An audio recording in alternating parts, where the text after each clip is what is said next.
Yes, and start. By no means it is suggested that whenever such charge of rape is made where the victim is a child, it has to be treated as a gospel truth and the accused person has to be convicted. Stop.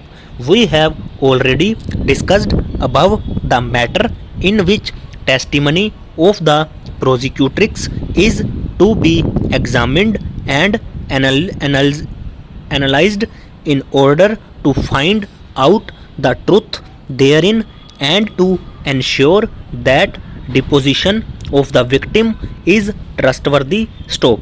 At the same time, after taking all due precautions which are necessary when it is found that the prosecution version is worth believing, the case is to be dealt with all sensitivity that is needed in such cases. Stop. In such a situation, one has to take stock of the realities of life as well. Stop.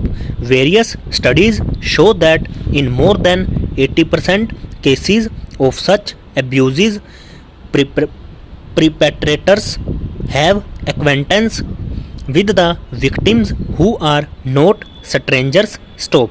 The danger is more within than outside. Stop.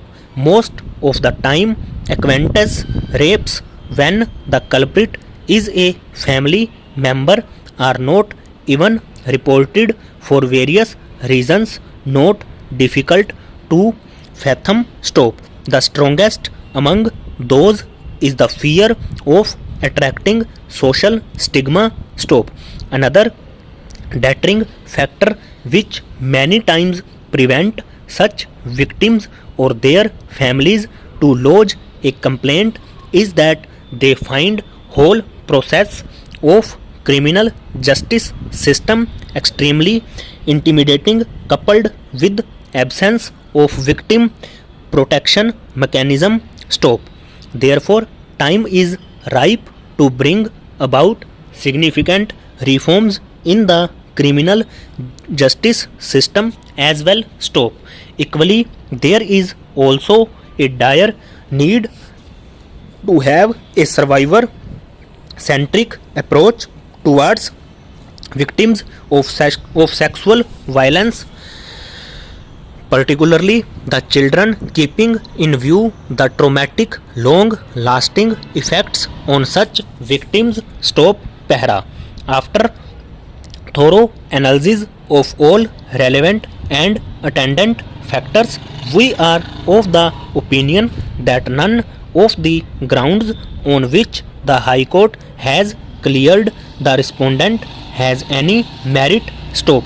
By now, it is settled that the testimony of a victim in cases of sexual offences is vital, and unless there are compelling reasons which necessitate looking for corroboration of a statement, the courts should find no difficulty to act on the testimony of the victim of a sexual assault alone to convict the accused. Stop.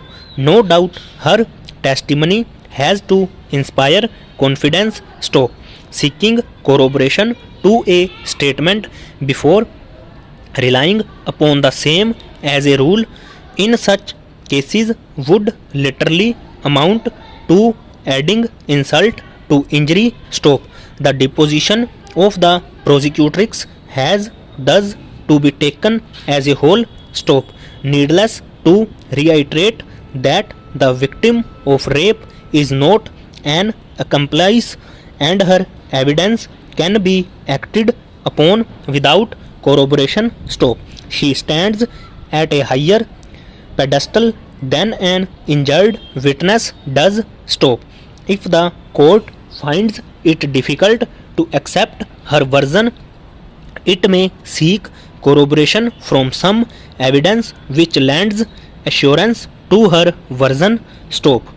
To insist on corroboration, except in the rarest of rare cases, is to equate one who is a victim of the lust of another with an accomplice to a crime and thereby insult womanhood. Stop over.